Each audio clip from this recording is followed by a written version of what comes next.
All right. Well, James, welcome to the B2B affiliate interview series with Growin. Today, we're going to be obviously talking all about, affiliate marketing, different strategies that these B2B companies are implementing. But James, before we kind of get, kick started with, the rest of the conversation that I have, maybe kind of delve into, who you are, a little bit about the background about Close CRM and kind of just, set the tone, the stage for our audience for today. Yeah, absolutely. So my name is James Urie. I'm the Senior Partnerships Manager at Close CRM, close.com. Close with an S, not close like you wear. And I'm the only person on the partnerships team here at Close. And what Close is, it's a sales CRM. It's built for salespeople, by salespeople. It's meant to enhance the productivity and performance of your salespeople by being a CRM that doesn't get in their way, has all the communication tools, makes everything about sales really easy so that the salesperson can just focus on what they're good at, which is building relationships and communication that has a goal. So just allowing them to really focus on their talents versus software. And so, yeah, that's who we're serving. And then we have a very successful affiliate program here at Close that we started a couple of years ago that we'll talk more about. And it's been humming along since we realized there was an opportunity there. Awesome. And I think I read somewhere or listened to one of the videos out there. You're kind of all across the partnership landscape, helping out different partnership leaders and affiliate marketers and, you name it. It sounds like, or I think you mentioned that you were actually on the sales team prior to joining and you're kind of leading the partnerships team here at Close. Is that accurate? Like if that's true, like what was the transition like into a partnerships role? Like that's a little bit different, but I could see the very similarities. That's right. Yes, I was on the sales team. And I would say the only difference between sales and partnerships is in sales, you're selling to people. In partnerships, you are getting other people to sell for you and teaching them how to sell on your behalf. And so it's like exponential, right? One-to-one versus like one-to-many sales. So it's if you're in sales and you're thinking about, a transition to partnerships, it's a pretty natural one, actually. And the way that our story happened was I was in sales and I started talking to a lot of folks, agencies, sales consultants, folks who just love Close, who were like, hey, do you have a referral program? Do you have an affiliate program? Hey, I'm supporting this client and this client. Can you help me every time I bring on a new client to do X, Y, and Z? And I naturally started having all these conversations that I didn't think about partnerships initially. I thought I was like, wow, this is a really easy way to work with one person and get 10 leads versus one, right? Or 10 customers versus one. And so started naturally having these conversations. And then, I don't know why I was naive, but one day the light bulb went off and I was like, oh, these are partnership program conversations. We don't necessarily have one and we probably should. And so then we kind of ran it up the ladder. Awesome. Yeah, I can see the similarities. Like I was in sales way back in the day. My first internship was cold calling private schools back in the day. I was not good at it. So I kind of tiptoed my way over to the marketing department for the rest of my career. But I after working within partnerships, kind of over my entire career, doing partnership marketing and is very similar to sales that you're kind of selling the dream of your company or, how you guys can work together. You're always kind of selling it to some capacity, right? You're trying to get them to believe in your product, believe in your vision for the marketing campaign, right? And so I could see that transition from like a sales role to be a little bit easier, going into kind of a partnerships role as well, especially if you're kind of going into the partnerships management role. But so let's kind of jump into some more of the kind of, we're going to focus on the affiliate questions, but I think you said you took over the program right back in the day, it's been about a couple of years old. Like, can you talk us about like how that transition was? Like, you took it over, whether you were on a different platform before? What kind of platform are you on today? So what happened is there had been one arm of the partnership program that had been set up and then sort of abandoned, if you will. And that was the affiliate program. And so I kind of set up some of the software, got some of the mechanisms running so people could refer, but it was not being loved or looked after. And so when the light bulb went off and I said, hey, I'm having all these partnership kind of conversation, probably makes sense to focus some element of energy over here on partnerships, to which I did. I started focusing, I think it was just 20% of my time to begin with on partnerships. So like, okay, fair enough. And then it was just like, wow, this could absolutely occupy 100% of my time. And the biggest problem that we had going, sort of taking that over, was the platform that we had in place did not have automated payouts. And that was a huge problem. So immediately you take this in, you're all excited, and you're like, oh, let's grow this thing. And you're like, whoa, there's like all of this congestion, payouts and manual work that goes into it. And the ops team are the ones that are managing this right now. And it's just a nightmare. So we got to figure this out. And so that was the first problem that we needed to solve, is clean that up before we could even consider growing it and scaling it. Yeah, I totally understand your pain. And then not really, I guess it really wasn't my pain. We just had to download the CSV, but it's really working with the finance team and accounts team and tax team, right? Because there's all these there's all these details that you kind of forget. You have to collect W-9s, tax information. And so you have to chase down people. And so I completely agree with, like, you know, payment solutions without like an actual automated payment solution. It is such a headache, especially towards the end of the year when you have your finance team knocking on your door asking for that, Joe's W-9 that just, submitted, two deals to you, but they're massive deals. So they need to actually submit that to the government. But Yes. anyway, so totally can understand that. So you switched over to Partner Stack. How's the experience been, so far? I guess it's been a few years into it. Is that accurate, or? Yeah, absolutely. I think, man, I think we're like flirting with 4 years into Partner Stack, which is Wow. Okay. Yeah. Flirting with 4 years, I think. So yeah, they are, no, I take that back, 3 years. They've been wonderful. Yeah, from the very beginning, onboarding experience, setting it up, all the technical support with our engineering team and theirs to make sure everything was talking to one another so we can solve the problem with payouts first and foremost, right?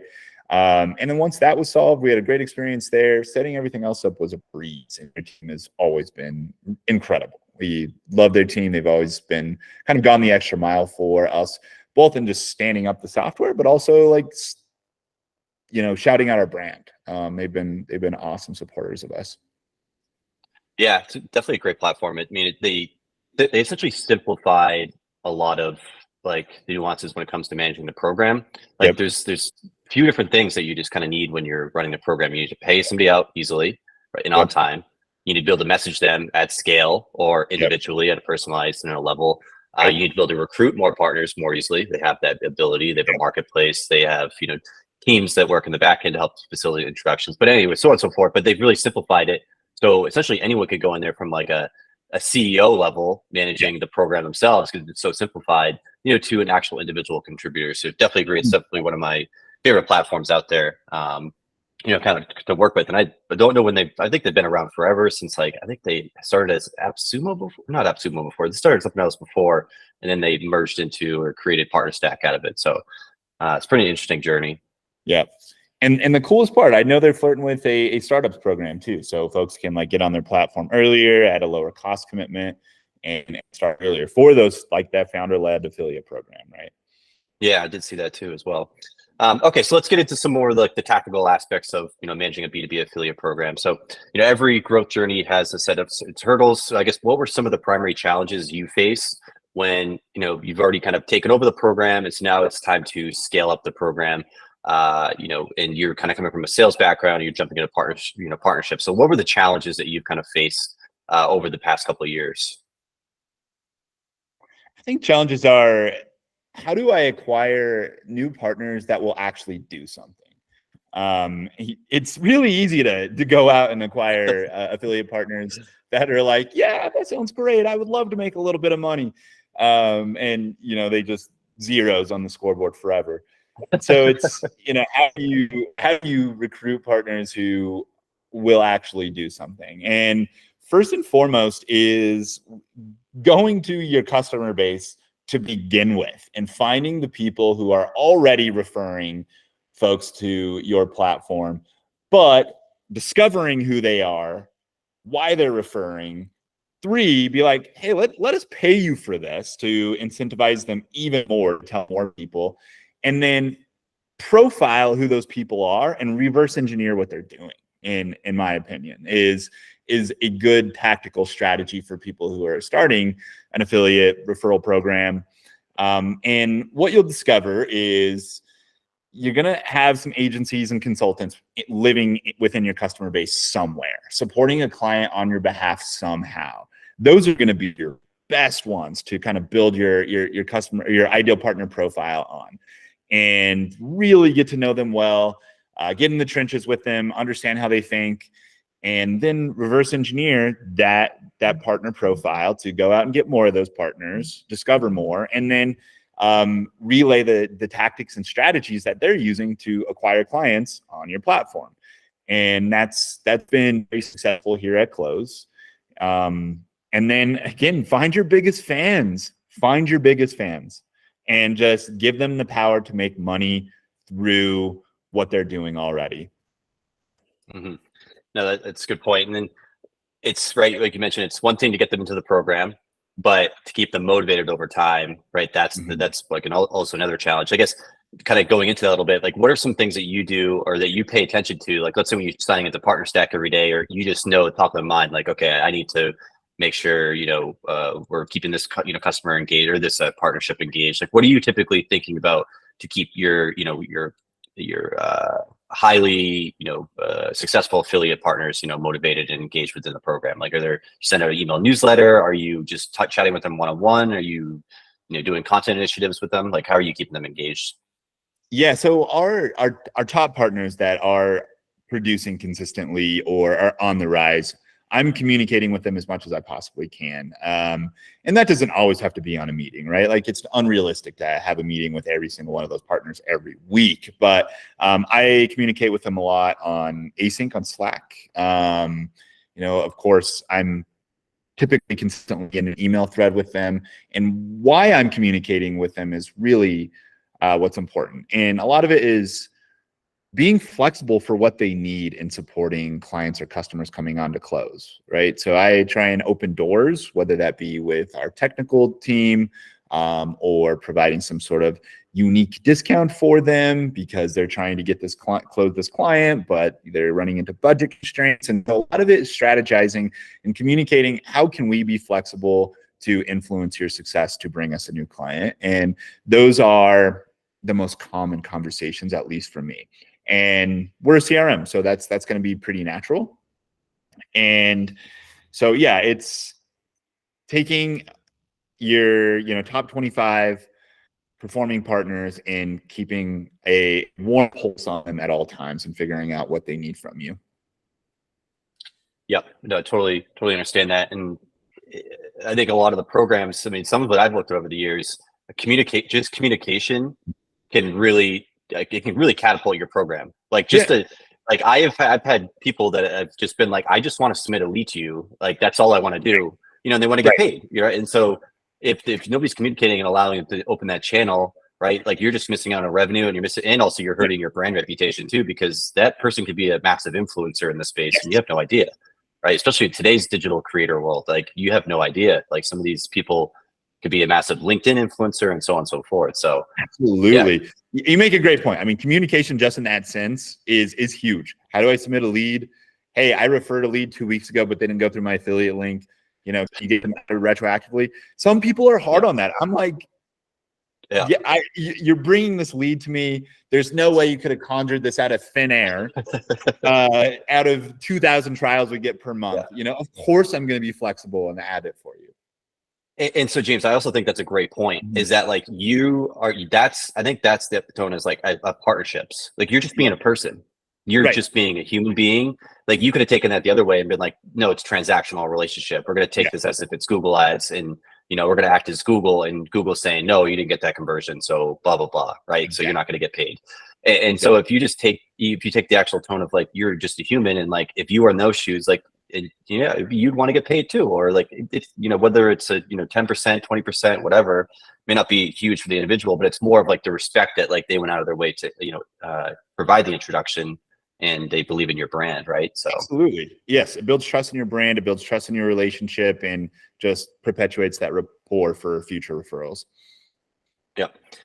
So let's talk about more around like metrics that you typically look at. We're not going to go into all of them, because there's a lot of them, out there, and they're different per brand from a B2C perspective or B2B. But let's talk about just like the metrics that you look at, day to day that, you go in and you check the dashboard of Partner Stack and you're like, okay, this is trending in the right direction, or what on and so forth. Can you kind of talk about maybe your top 3 metrics that you typically look at and what you try to influence there? For sure. Yeah, we top 3. So what I'm typically looking at is number of referrals per quarter, and I want to have, shooting for minimum 300 referrals per quarter, and this is specific to our program.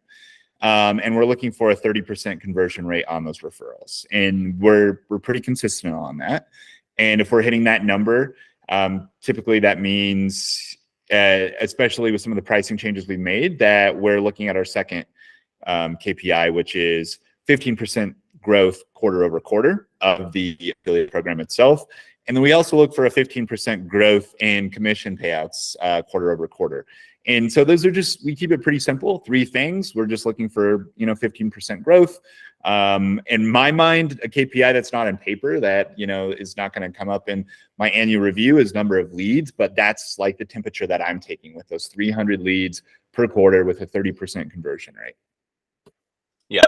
I mean, it starts there too, though, right? It's like you're generating the pipeline, right? You're proving the fact that people want to refer business, right? And then you kind of just go down funnel metrics from there, to see like, okay, what is the quality, which partners are actually driving like, the actual deals, right? Either the agencies or the content affiliates, et cetera, et cetera. So, I'm just this is kind of a little bit off track here, like kind of the questions we have, but are you doing a lot of like outbound, like a lot of hunting for affiliates, or is a lot of it kind of come in through inbound through the Partner Stack portal, or are you going out as well and doing a lot of outbound efforts? And if so, like who are you typically going after? You don't have to go into your entire ICP, but go ahead. Yeah, so today I'm not doing outbound. We have run through those practices in the past where I've gone to, some of our competitors' partner portals and look at, not to poach, but just to look for matching ideal partner profiles that might be supporting multiple CRMs. These are agencies that are CRM agnostic, and I just simply want them to add ours to the menu and sort of make a pitch of why they should. And so, I've gone to competitors' websites, looked at the partner portal, reached out to some agencies that match our partner profile, and reached out and had some conversations. And, sometimes it's, hey, we only support the CRM. This is the only one. This is the lane that we're in. We're here. Fair enough. And then you get your other, CRM agnostic folks that are like, oh, this is great. Like I've been looking for this exactly for this type of client that I support. So this is a great one to add to the menu for us. And then from there, I will kind of make my pitch on the value of the partnership, where I can influence making that relationship really easy for them. So I've done it in the past. Currently, I'm not. We get a pretty good number of inbound partner signups, and that's both organic and from the marketplace. And I would say it's almost like 70% organic, 30% coming from the Partner Stack marketplace, where we're probably getting an average of 3 per day. Nice. That's fantastic, though. I mean, doing outbound efforts is a totally different wheelhouse anyway. And so like that could take up a lot of times, like that could take up like 70% of an affiliate or a program manager's time itself, is just the outreach and constant pipeline and trying to establish conversations and so on and so forth. So the fact that you guys are getting, that many, inbound inquiries is great. One, it's a testament to, Partner Stack. 2, it's obviously a testament to your product offering, and your brand awareness within the market. So totally understand that. Let's maybe just kind of shift gears a little bit and talk about, any, trends that you're kind of seeing specifically within the affiliate space. Like, have you kind of seen any trends, kind of forming over, maybe the past couple of years that you've been managing this program? Maybe a shift in, who you're working with, or maybe just like in general, I guess, in overall, just kind of affiliate marketing. I think a trend that I'm seeing is, there's a big topic on this, the solopreneurs, right? Where they're going off and they're either starting their own agency based on something that they know and knowledge that they have to support clients. And a lot of these solopreneurs are coming from our pool of former customers, where they were working under a team and then they've decided to use our program to build whatever agency that they're starting. Huge trend. See this a lot. This is the biggest part of like our organic inbound partnership funnel. And those ones are definitely ones I want to hop on a call with and figure out how I can really activate them and give them insights based on other successful agencies that I've worked with them to like hopefully give them a spark and some traction to acquire their first client. So that's a big trend that I've been seeing. I've also been seeing like affiliate programs just becoming more common knowledge as a side hustle. Especially like you use a tool, maybe you love it, like go sign up for their affiliate program and get paid for it. And I'm seeing this become more common knowledge. But what I'm also not seeing is a lot of tech companies not advertising it as common knowledge. And it should be. Like, it should be like, hey, want to start a hustle? Why not an affiliate program of all the tech tools that you probably already use and rave about? It's a good way to just brand an affiliate program, create very simple education around what it is. Because if you ask most people in tech, hey, do you know what an affiliate program is? They're going to be like, no. Right. As people that are not on, the revenue teams at least. Yeah. But there are people that exist on those teams that can refer all day long and make money for it. So making that common knowledge as a side hustle, I've seen that become more common, but it's also just a good way to position your affiliate program, period.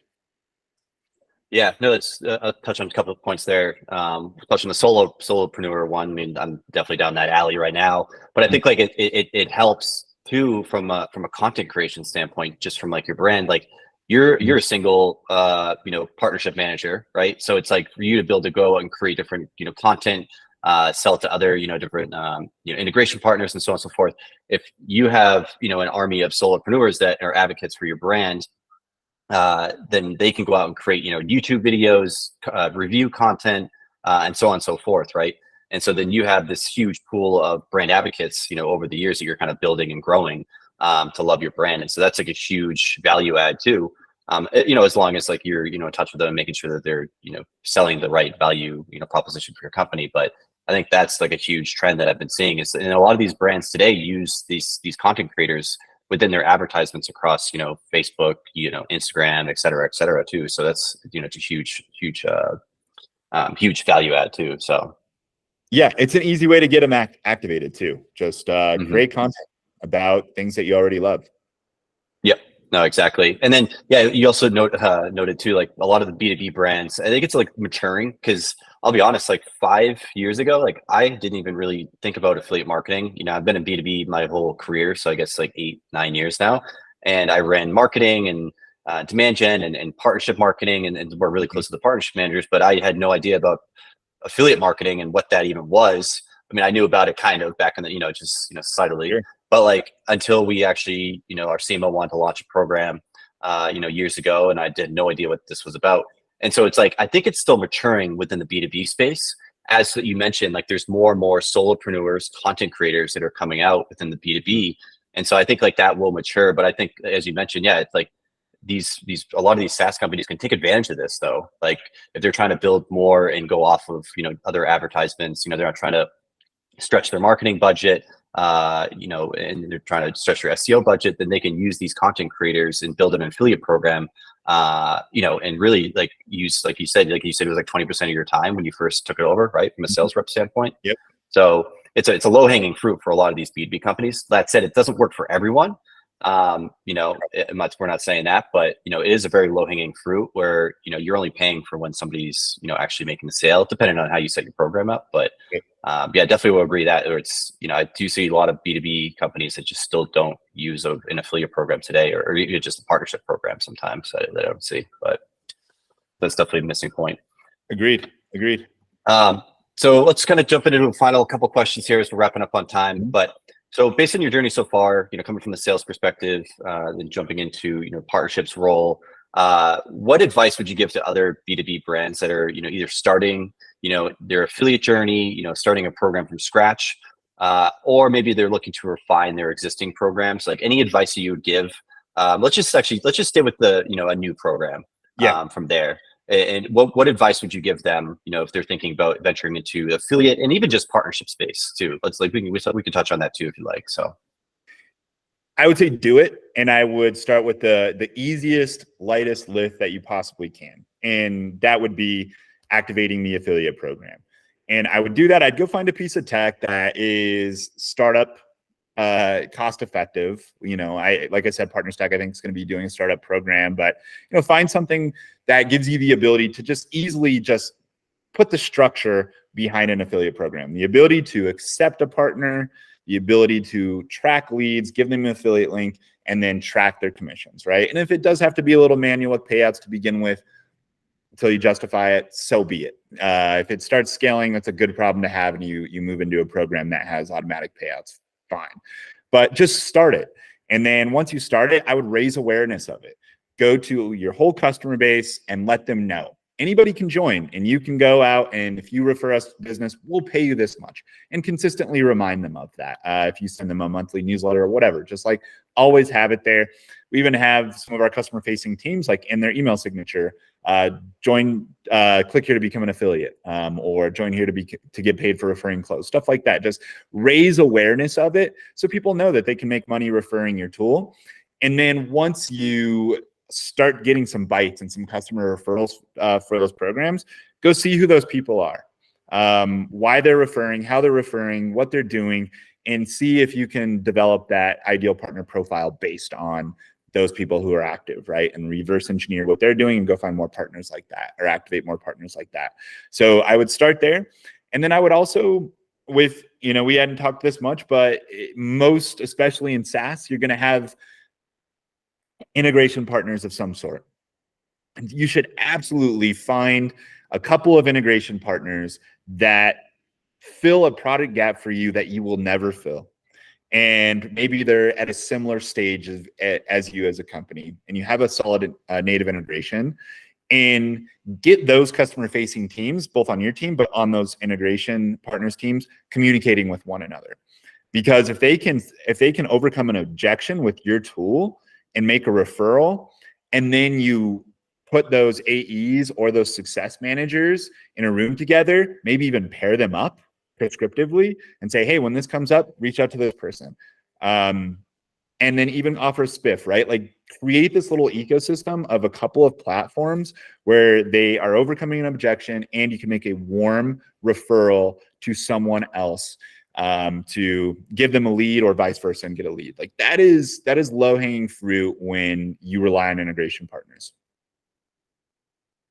Awesome. No, that's fantastic. I mean, like you mentioned, you're creating like a little ecosystem, obviously, within your partnerships, and you're keeping that customer. It's gonna be a stickier customer for the long haul, right? Like, absolutely. Maybe there's a tool within your CRM that you don't know, like, I don't know, like text to speech, or like maybe like the cool new marketing one, or their sales is analyzing sales conversations, with like Gong and so forth. And so like maybe Gong, I'm not sure if they're a partner or Close or maybe other providers, but something like that would be you likely make a much stickier client, if you have a partnership like that in place, and you're providing leads to Gong and they'll provide leads to you and so forth. So absolutely. And you can also build your affiliate program on that. And instead of, like, when I say spiff, you can say, hey, by the way, you can sign up to become an affiliate, and when you refer me a lead, we'll pay you for it. Yep. And it's back to your point of like starting simple. Can't advocate for that enough. Like, I talk to brands all the time where they want to, there's a time and place where if you have the team to support and you have like, and your brand presence is there, then there's time to invest in, infrastructure and technology, right, that will support that. And, you're there, you're mature as a company, you're there. But I remember when we started the program at ShipBob, where I originally started in the affiliate world, all we had was an unbound landing page, and we just sent it to our affiliate partners, and we just said, any lead that gets submitted through this, we're going to pay you whatever, $25. And that was the affiliate program. And that's how I started it and managed it. And it helped me to learn a ton, like the pain that you have to go through, like, oh my God, I have to pay all these people out. I don't even know how to do that. And so, but you start simple and you keep your affiliates happy, and you just make it so simple, and then you mature. Then you go to another platform, and then you may outgrow that one, or it may grow with you. But then you start getting, more and more mature as a program. Like, you don't have to go, all head first, right? Like, you use baby steps, kind of crawl, walk, run kind of, mentality. So totally agree with that. Do it simple, do it cost effectively. And then if the results are there and they're undeniable, then to lean in. Awesome. So yeah, that's it.